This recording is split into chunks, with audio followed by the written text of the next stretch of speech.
Greetings and welcome to the Redfin Corporation fourth quarter 2022 earnings conference call. At this time, all participants are in a listen-only mode. A question and answer session will follow the formal presentation. If anyone should require operator assistance during the conference, please press star zero on your telephone keypad. Please note that this conference is being recorded. I will now turn the conference over to our host, Meg Nunnally, Head of Investor Relations. Thank you. You may begin. Good afternoon, and welcome to Redfin's financial results conference call for the fourth quarter and full year ended December 31st, 2022. I'm Meg Nunnally, Redfin's Head of Investor Relations. Joining me in the call today is Glenn Kelman, our CEO, and Chris Nielsen, our CFO. Before we start, note that some of our statements on today's call are forward-looking. We believe our assumptions and expectations related to these forward-looking statements are reasonable, but our actual results may turn out to be materially different. Please read and consider the risk factors in our SEC filings together with the content of today's call. Any forward-looking statements are based on our assumptions today, and we don't undertake to update these statements in light of new information or future events. On this call, we will present non-GAAP measures when discussing our financial results. We encourage you to review today's earnings release, which is available on our website at investors.redfin.com for more information related to our non-GAAP measures, including the most directly comparable GAAP financial measure and related reconciliation. All comparisons made in the course of this call are against the same period in the prior year, unless otherwise stated. Lastly, we'll be providing a copy of our prepared remarks on our website by the conclusion of today's call, and a full transcript and audio replay will also be available soon after the call. With that, I'll turn the call over to Glenn. Thanks, Meg, and hi, everyone. Redfin generated $480 million of fourth quarter revenue, exceeding our projected range of $430 million to $459 million in revenue, mostly on the strength of Redfin Now sales. Our net loss of $62 million includes a $57 million gain from repurchasing at a discount $143 million of debt due in 2025. The adjusted EBITDA loss of $63 million was near the favorable end of our $58 million to $71 million guidance. Earnings mostly exceeded expectations, but comparing the fourth quarters of 21 and 2022, Redfin lost 2 basis points of market share, in part due to layoffs and the loss of Redfin Now driven demand. As we compete better for online real estate traffic and improve sales execution, we expect share gains to accelerate in the second half, especially when we're no longer comparing our sales to a period of aggressive spending on agent hiring and home purchases. It will be a major achievement to take share in a year when we're also improving annual profits by nearly $200 million, driven by higher gross margins, lower spending, and the closure of money-losing businesses. We couldn't be more excited about the year ahead. 2 months into 2023, we're still on course to earn an adjusted EBITDA profit for the full year and on schedule to sell our last Redfin Now home in the second quarter. For the property segment that includes Redfin Now, the gross profit losses in the fourth quarter were at the favorable end of our range. The full year gross profit losses for this segment were $23 million, and the 2023 gross profit losses should be a few million dollars or less. Only 19 homes, originally purchased by Redfin Now for $12.2 million, have neither been sold nor accepted an offer to be sold. The closure of Redfin Now is part of a larger shift to higher margin, less cyclical revenues. The percentage of home buyers served by our partner agents instead of our employees will increase from 37% in 2022 to a projected 42% in 2023. We decided to tilt more demand to partners after accounting for costs that aren't directly tied to a sale, but that still grow with the number of agents we employ, like the cost of human resources support and training for agents. This decision will not only increase 2023 profits, but also limit layoffs and losses in future downturns. Real estate services will drive more digital revenues, as will Rent, our online marketplace for promoting rental homes. Once a liability, Rent has accelerated its growth in each of the last 4 months and expects to earn an adjusted EBITDA profit in the fourth quarter of 2023. Beyond Rent, we launched 2 other digital businesses in the second quarter of 2022. our own mortgage marketplace, and ads on redfin.com, both of which are now growing faster than any other Redfin business. The mortgage marketplace offers our visitors a choice of lenders beyond the lender we acquired in April 2022, Bay Equity Home Loans. Bay Equity has a retail sales force to work with home buyers already engaged with an agent, but doesn't have the call center to handle online inquiries at all hours of the day and night. Over the next 2 years, we expect to launch additional digital businesses with the goal of earning more money from an online visit than any other operator of a major real estate site. Those are the structural changes we're making to improve Redfin's margins, even at a one-time cost to our growth. More of every dollar of revenue should fall to the bottom line, but now we need more dollars too. This is why we'll spend the rest of this call on growth. The primary way we've grown is by reaching more people through our sites and mobile applications. Comparing the fourth quarters of 2021 and 2022, the average monthly visitors to Redfin's website and mobile applications declined by 2%. But over that same period, searches on Google for homes for sale declined 33%. The difference between these two numbers indicates why we likely increased Redfin's share of online real estate traffic. ComScore, which lets us compare ourselves to other sites, reported a 6% fourth quarter decline for Redfin compared to 22% for Realtor.com and 2% for Zillow. According to ComScore, we started keeping pace with Zillow in December, despite a second-half budget for TV ads that was a quarter the size of Zillow's.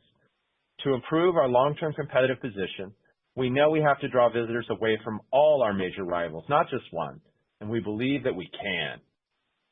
For Google searches on a home address and our 10 longest established markets, Redfin is now most likely to appear as the first result. Across the U.S. for these searches, we're now likely to appear first more than Realtor.com, which has nearly double our traffic. And we can still grow by expanding to parts of the U.S. our competitors already cover, and by improving the machine learning software we use to recommend listings. Drawing more visitors to Redfin is the first step in our growth, but we also want a higher proportion of those visitors to hire our agents. Because we look like other real estate sites, consumers often assume we're a marketplace for promoting the agents who paid us the highest fee. In fact, the whole reason we employed our own agents has been to deliver faster service at a lower fee from top producers. Almost no one knows that in 2022, Redfin agents had the highest average sales volume of any major brokerage, beating our closest competitor by almost 20%. Our agents' experience is one reason why our service is better. Now the site is telling that story, a process that started yesterday when we launched a redesigned Redfin.com to promote our agents to luxury customers. We now route those customers to the Redfin agents with the most luxury experience.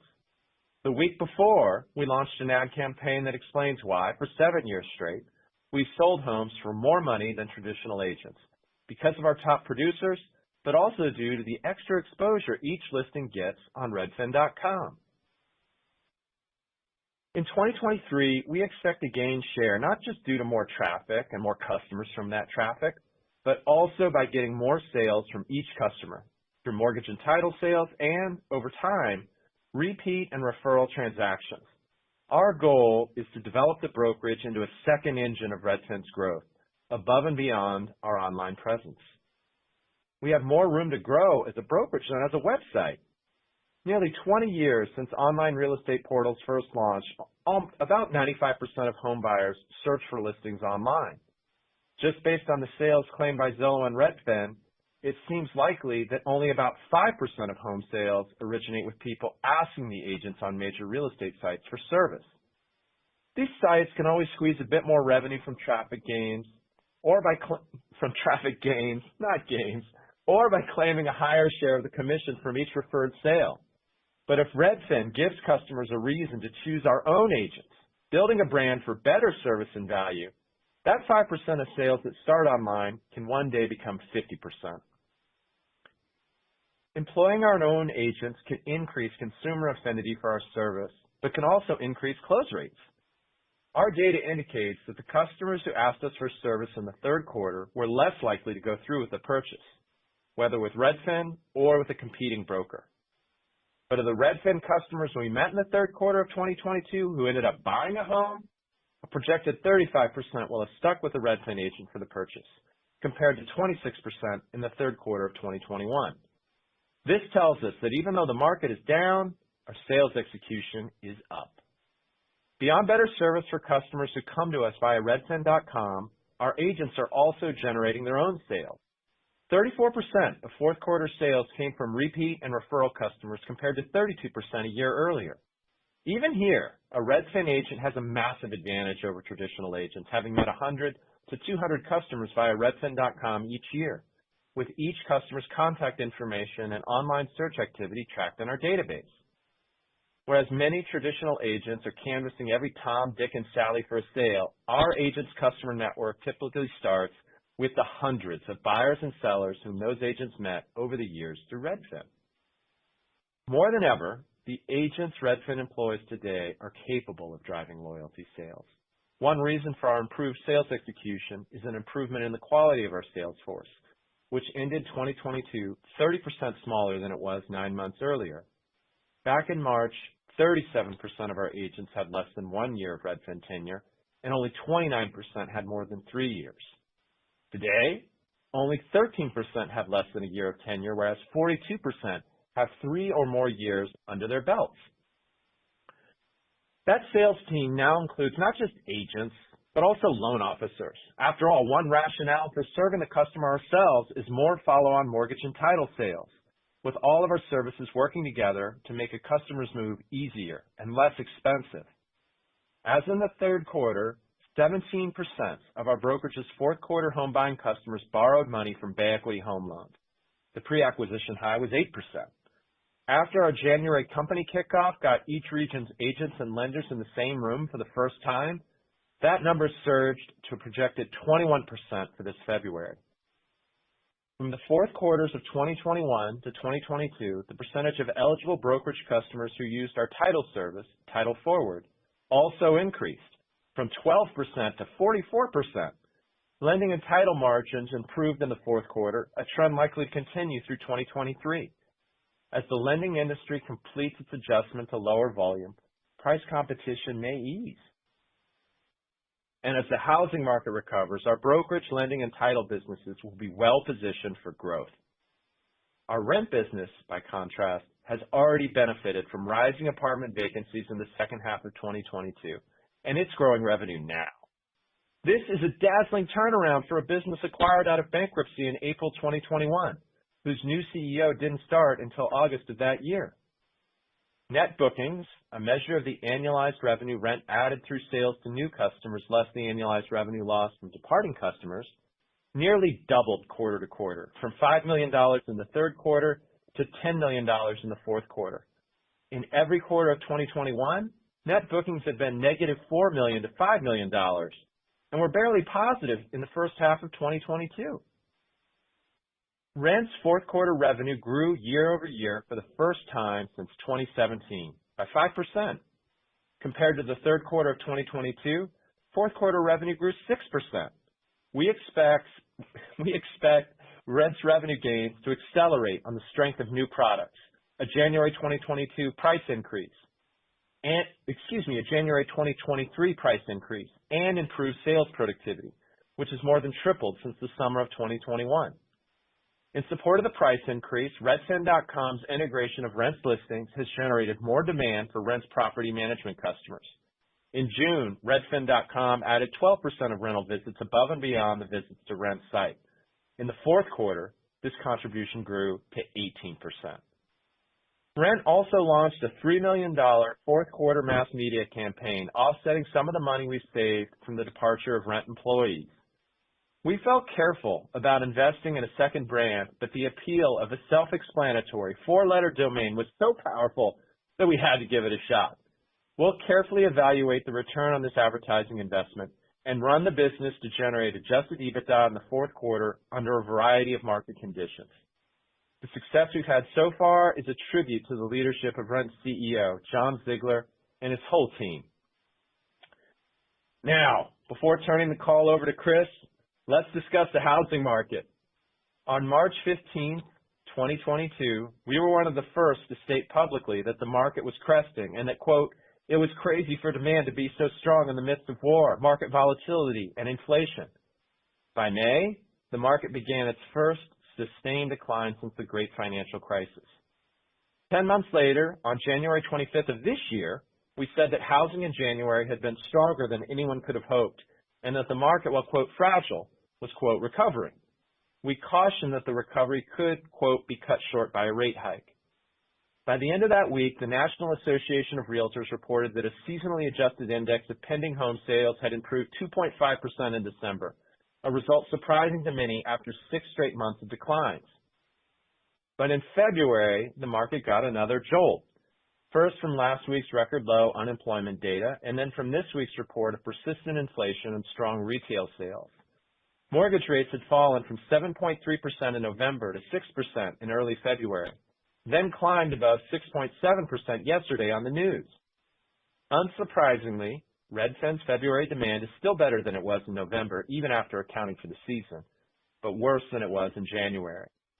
We still believe that our 2023 budgeting assumption of 4.3 million existing U.S. home sales is reasonable. Rate volatility and buyers' jitteriness about rates just make that market unusually hard to predict. We're running Redfin out of the cash register in 2023, so if existing home sales seem likely to fall below 4.3 million, we'll reduce our spending. Regardless of what happens to rates in 2023 and beyond, inventory will likely stay low. What's most remarkable about this housing downturn is that the number of homes for sale hasn't meaningfully increased from the calamitous lows of the pandemic. Sure, the number of homes on the market at the end of January 2023 was up 40% since January 2022, but it was still at roughly half the pre-pandemic level it was from 2016 to 2019 during a strong seller's market. Our agents report that would-be sellers with 30-year mortgages at a rate below 3% are choosing to keep their homes instead of selling, either to live in or to rent out. This is why from May 2020 to May 2022, home prices increased 40%, but have fallen only 3% since. The millennial generation that mostly came of home buying age just after home prices and mortgage rates shot up still faces an affordability crisis, with no real relief in sight. Because of low inventory, we continue to believe that sales volume will be more volatile than home prices. Regardless of market conditions, Redfin will generate adjusted EBITDA in 2023 and net income in 2024. Once we recover from restructuring our business to be more profitable, our share gains will resume and accelerate. And if we can make money in a housing downturn, we'll be in a good position to make a lot of money when the market recovers. Now, let's hear from Chris on our financial performance and guidance. Thanks, Glenn. 2022 was a challenging year, but we've taken the right actions to position Redfin for long-term profitable growth. We're entering 2023 with appropriately conservative plans and the knowledge that recovery may be touch and go, but it's comforting to see the start of the year tracking in line to slightly better than our expectations. Since announcing our decision to wind down Redfin Now last November, we've moved quickly to reduce inventory. We applied the influx of cash to fully pay down the credit facility that supported home purchases and extinguished more than $140 million of convertible notes. We've also taken action to reduce costs and expand margins, including the elimination of our buy-side refund in December, which should set the business up for long-term margin expansion as we move through the year. Fourth quarter revenue was $480 million and decreased 25% from a year ago. Real estate services revenue, which includes our brokerage and partner business, generated $146 million in revenue, down 35% year over year.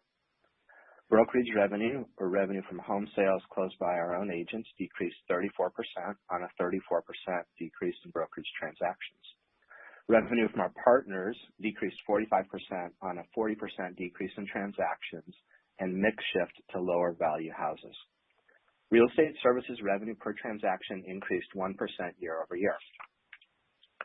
The property segment, which consists primarily of homes sold through Redfin Now, generated $261 million in revenue, down 31% year over year.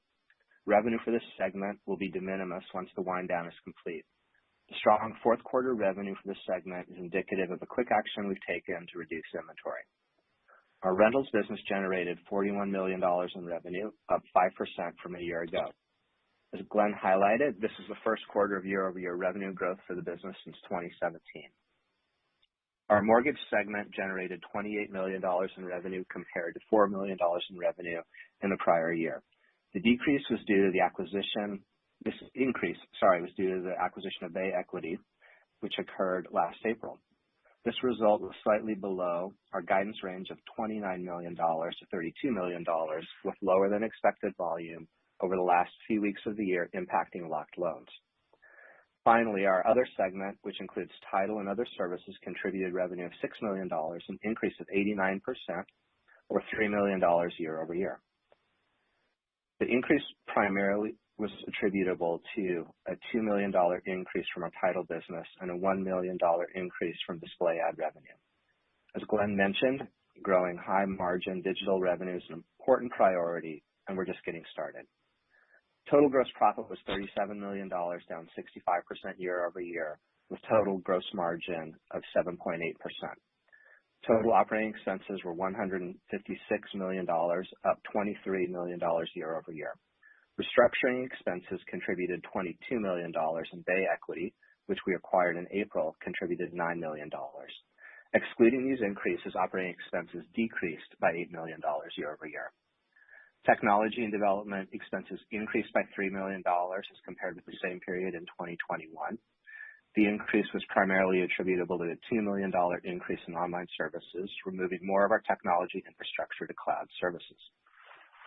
Marketing expenses increased by $2 million as compared with the same period in 2021.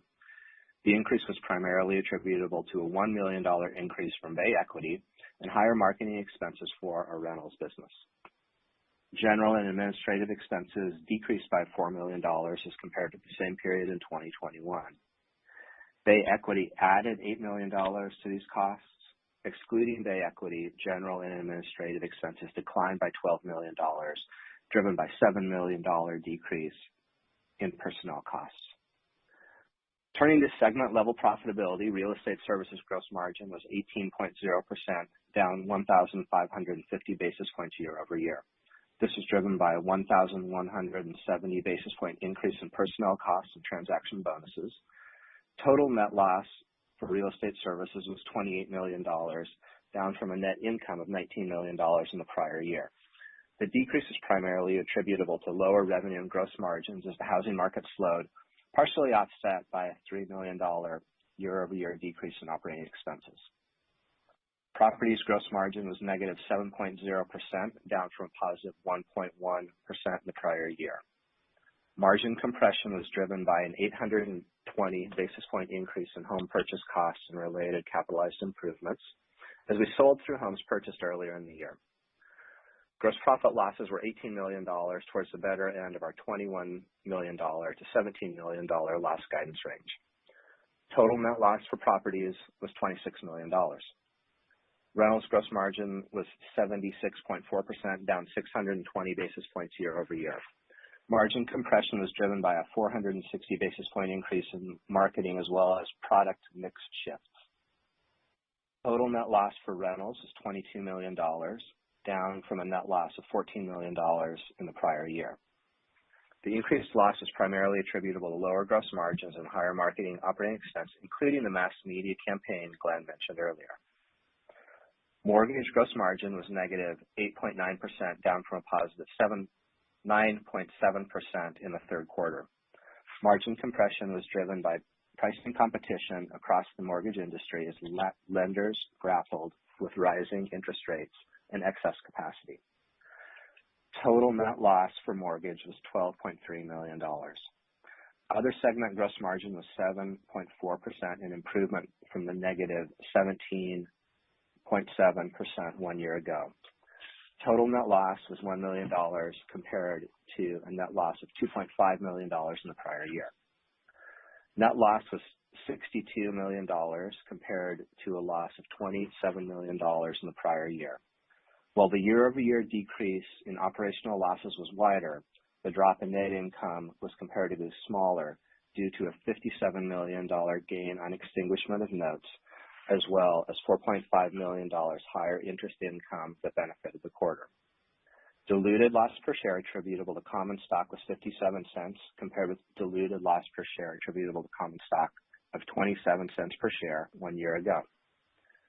Now turning to our financial expectations for the full year and the first quarter of 2023. We're not providing formal guidance for 2023, but as Glenn and I have both discussed on prior calls and reaffirmed today, we're running the business to generate positive adjusted EBITDA for the fiscal year 2023. We've included a slide on the larger drivers behind this target in our earnings release presentation. Compared to 2022, we've already eliminated our refund to home buyers.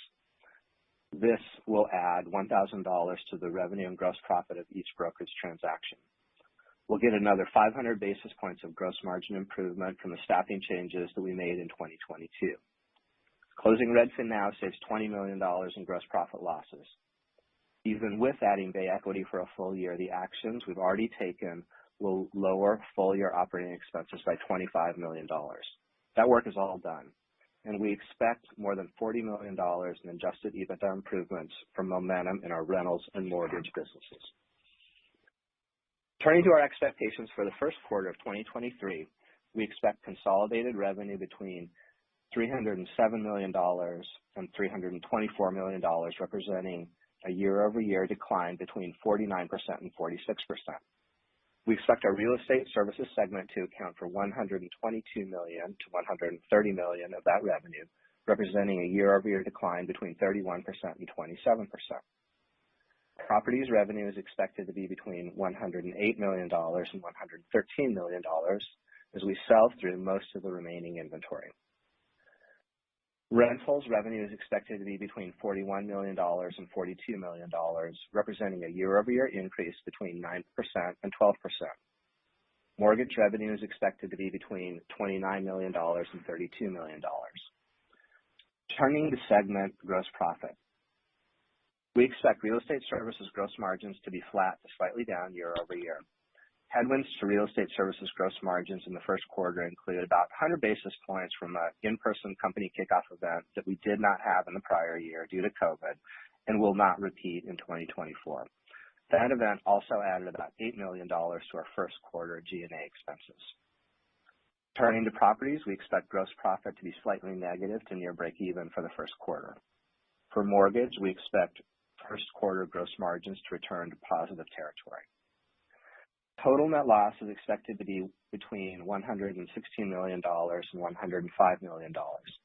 This net loss assumption includes a gain on extinguishment of notes of $7 million, reflecting the repurchase of $19 million in convertible notes already completed in the first quarter. These gains are excluded from adjusted EBITDA guidance. Adjusted EBITDA loss is expected to be between $84 million and $73 million. As a reminder, the first quarter of the year is typically our lowest volume quarter, and even accounting for these losses, we still believe we are on track to generate positive adjusted EBITDA for the full year 2023. On a consolidated basis, this guidance includes approximately $45 million in total company marketing expense, $20 million in stock-based compensation, $17 million in depreciation and amortization, and flat net interest expense associated with our convertible senior notes and other credit obligations. In addition, we expect to pay a quarterly dividend of 30,640 shares of common stock to our preferred stockholder. This guidance assumes, among other things, that no additional business acquisitions, convertible note or stock repurchases, investments, restructurings, or legal settlements are concluded, and other revisions to stock-based compensation estimates. And now, let's take your questions. Thank you. And ladies and gentlemen, at this time, we will conduct a question and answer session. If you would like to ask a question, please press star one on your telephone keypad. A confirmation tone will indicate that your line is in the question queue.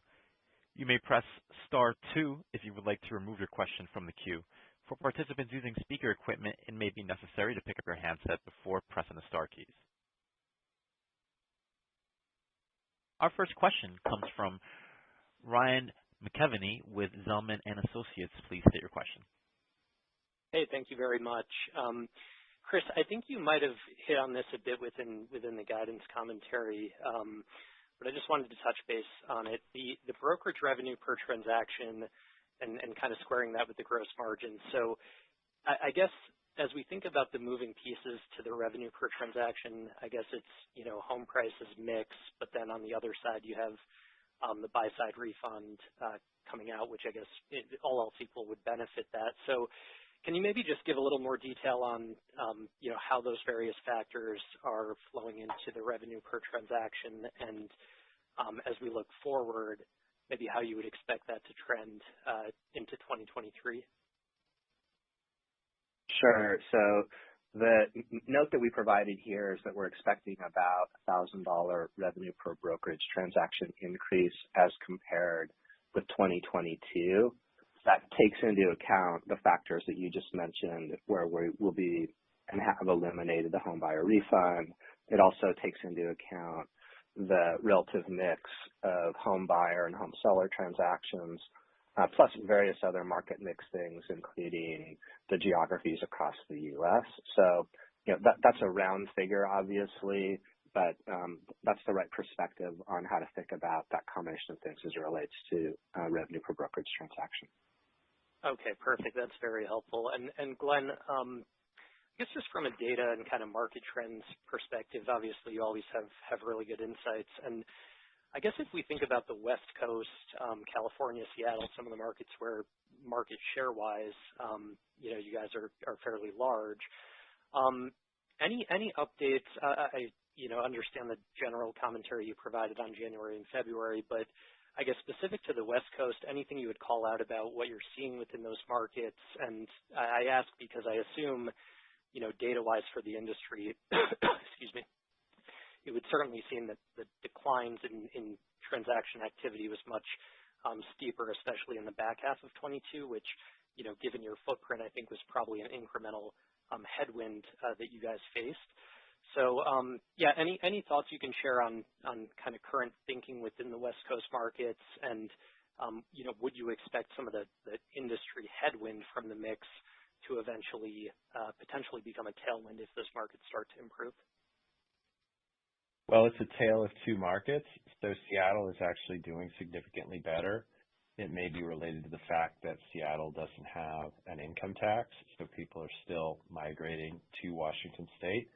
But California continues to be a place where people are leaving, and so we are facilitating their moves to other states. The same is true of Oregon.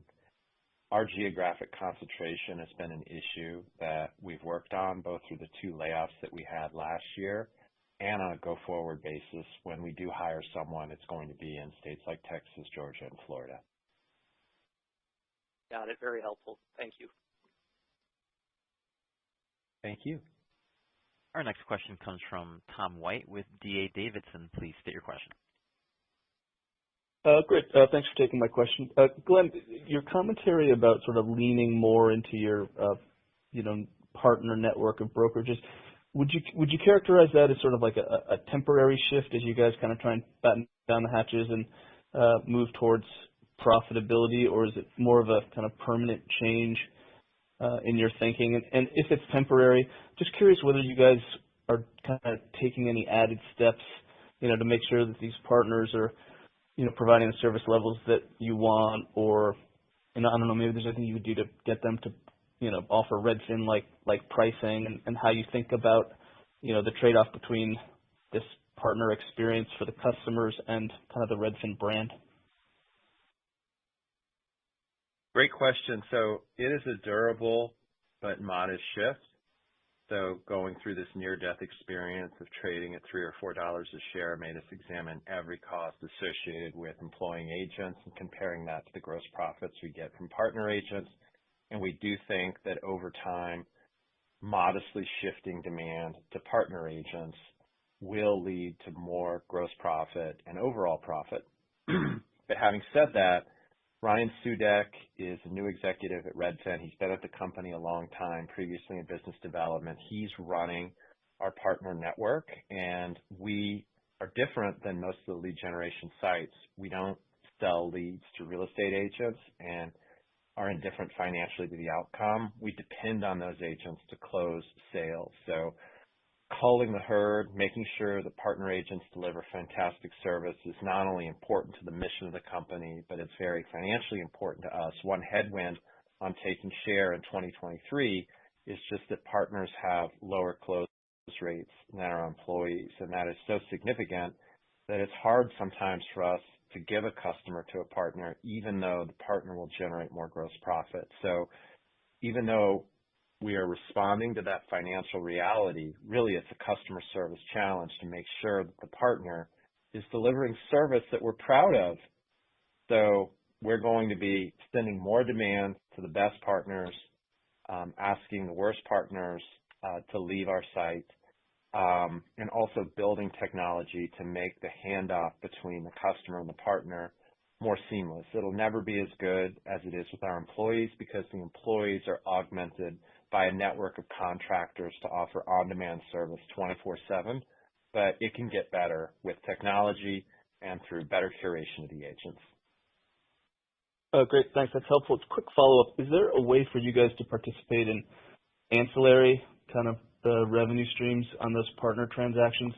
I mean, can you guys, attach some sort of condition to the lead, to the partner agent that they've got to, promote maybe your mortgage or title product?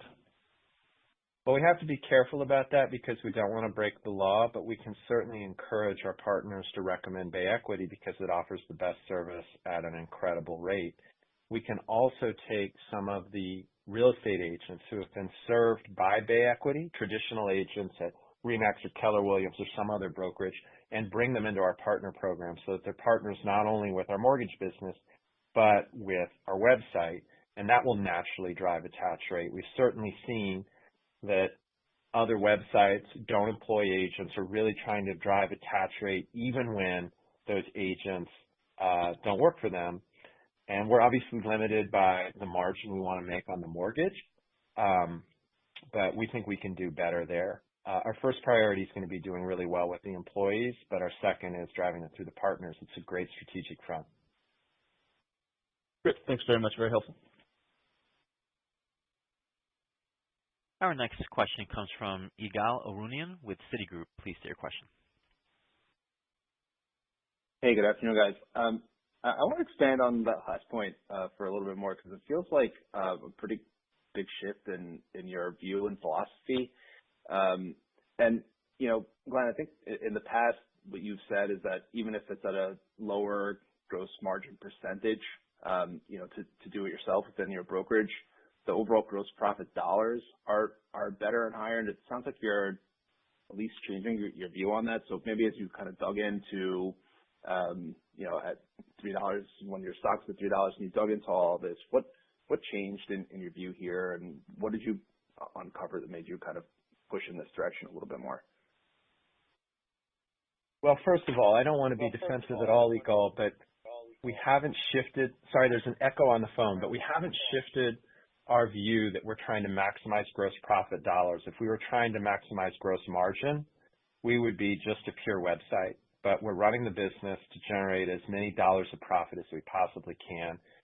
And what changed was just the accounting of every possible expense. So last year, we just asked ourselves, is it more expensive to employ agents than we realize? Are there costs that, even though they're not cost of revenue, are still costs of employing agents? And when we added those costs, it modestly shifted the balance between partners and employees.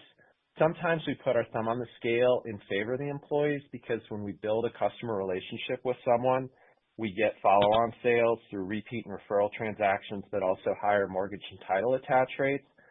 And at this point, because we're running for the roses in 2023 to make sure we generate adjusted EBITDA profit, we just had to have the discipline to say the transaction that will generate the most gross profit, whether it's through the partner or the employee, that will rule the day. And so it's only a 5-point shift. We still believe in this hybrid model. If we tried to serve everybody through employees, we'd go crazy hiring up and laying people off. We could never keep people busy through the winter, and we could never serve customers well through the summer. And conversely, if we referred all the demand on our website to partners, we could never build a brand for service. And so the only way we could grow is really by driving more online traffic and conversion, and there's just a limit to that too. So we believe in the combo more than ever, but we're going to adjust the balance between these two businesses every time we see close rates go up with partners or we see costs go up with employees or vice versa. Got it. Yeah, and I certainly wasn't trying to imply that you weren't trying to maximize gross profit dollars. I understood that, but it feels like some of the dynamics, yeah, which you explained here. So my follow-up question is on the digital margin, high margin digital revenue. This feels pretty new also, and maybe you could just expand on I don't know how much it's contributing, what the long-term opportunities are, where else you can go with it, whatever else you could share, understanding that it's early days. Thanks. Sure. Well, I just think our website has been under-monetized, and the contribution may seem small when you look at the revenue, especially compared to a near zero margin business or a negative margin business like our properties business. But the contribution to direct profits, that is high octane fuel for our business, just because it runs at such an insane margin. So display ads in the mortgage marketplace were what we launched in the second quarter. That's under great leadership at Redfin. But we also believe that there's all sorts of other constituents who want access to consumers. So for example, the builders want to create a better consumer experience on redfin.com. Right now we show all the homes that are currently for sale, but we don't show homes that haven't been finished. We don't show floor plans and other things that the builders want to market to those consumers. So giving the builders an opportunity to reach that audience is something that will make money for us, but it'll also improve the consumer experience. And there's just so much money in motion when people move, and such a small fraction of people who decide to use Redfin agents that we really think it's a big opportunity. So it'll take us time to build that, but in some ways Redfin has been getting smaller, and it may feel like we're diminished by that, but in some ways we're getting bigger. And where we're getting smaller is in really capital intensive, low margin businesses, and where we're getting bigger is in really high margin businesses that can monetize an already very large audience. Chris, do you have anything you want to add to that? No, just from a financial reporting standpoint, you'll see that reflected in our other segment that it primarily includes these kinds of businesses plus our title business. So we're talking about a few $1 million here for the fourth quarter, but as we've both indicated, super encouraged with what we've seen so far here. All right, really interesting and really helpful. Thanks, guys.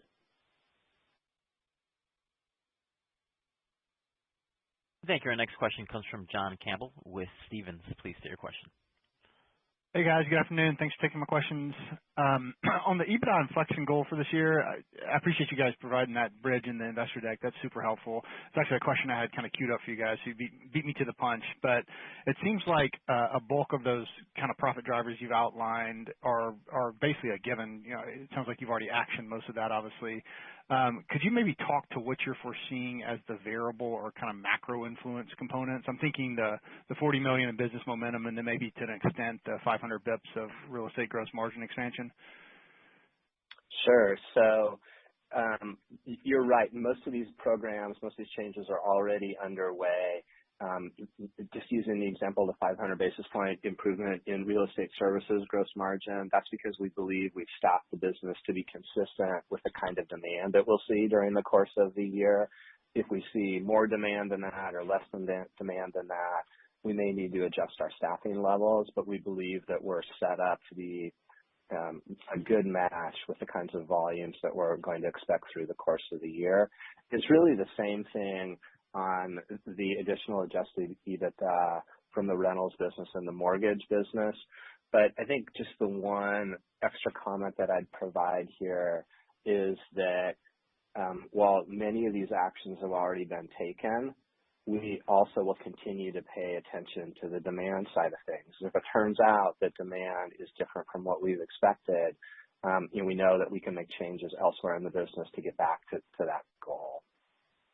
Okay, that's helpful. And then on the loyalty or the repeat sales, I feel like that's a metric that often gets overlooked. The average owner duration, I think, has grown to 13 years. And then you guys obviously wind back the clock that far. You guys were doing a fraction of the transactions back then versus what you're doing now. So to get, I think, Glenn, you said that 38% mix of transactions being loyalty sales, I've got to think that the vast majority of past customers are using you guys again. So, I mean, the back of the napkin math tell me that's a pretty big deal. So am I thinking about that right? Well, first of all, it's 34, not 38, but we'll aspire to 38, John. And some of this is repeat business where we are capturing a really high percentage. For a long time, we made the claim, I don't think we comfort it anymore, that if you look at how likely a customer is to stick with a brokerage, we were number one. And some of that is because the brokerage just stands for something. It's not just that we happen to have the same agent there with a personal relationship. It's a 1% fee and on-demand service and great technology through the whole transaction.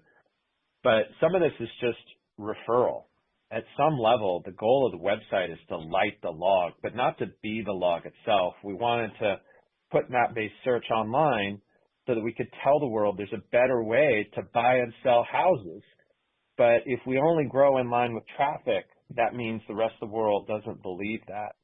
And if you look at where Zillow, Redfin, and infer where Realtor is, you are at about 5% of all sales originating from portals, and yet 95% of people are using those websites. So clearly, we've done well to put listings online, but technology hasn't made the rest of the experience obviously better for consumers, and that's where we want to break through. So that's why long term, we want to see half our sales come from repeat and referral sales, so that our growth is untethered from the website or compounded by the website's growth. That's a great answer. I appreciate that. Thanks, Glenn. Thanks, John. By the way, has John asked questions before? I love the housing stuff, John. It's really good. I appreciate it. Thank you. And our next question comes from Michael Ng with Goldman Sachs. Please state your question. Hey, good afternoon. Thank you very much for the question. My first one is just on the trajectory of OpEx for the rest of the year. And also, if you could just give it a little bit more color around your marketing plans. I was a little bit surprised to see the $45 million outlook, because I thought in the year ago period there was some timing as it related to like mass marketing campaigns that made 1Q kind of unusually high, but we'd just love to hear a little bit more about those plans for this year. Thank you. Sure. So on the operating expense front, maybe just let me start with marketing there. We do expect to continue to run a mass media campaign that will go mostly in the first quarter and second quarters of the year. And so there'll be extra weight on operating expenses in the first half related to that. We've just found that those campaigns are much more successful as we're speaking with customers leading into the main part of the home buying and selling season than they are in the second half of the year. And so that's why we've put the weight in that direction. I also mentioned in terms of our G&A expenses, we had a little bit of extra G&A expense in the first quarter of this year, about $8 million associated with our in-person company kickoff event. But that's an example of something that will fall off as the year goes on.